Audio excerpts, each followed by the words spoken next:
Ikaw. Oh, kape di ay kape. Magtanom ta kape para sa mga Kanang dagko tigwa pa. manis na guys. Nindot kay mga tanom te, o tambok siya te. Oo.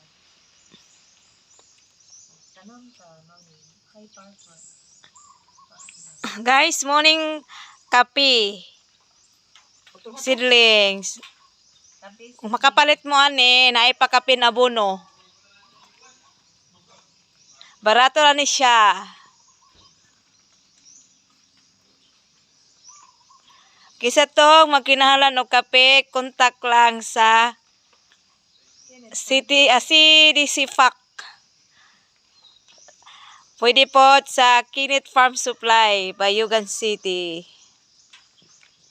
Oh, yan na guys. Oh, baka Katum ni dwarf din, no?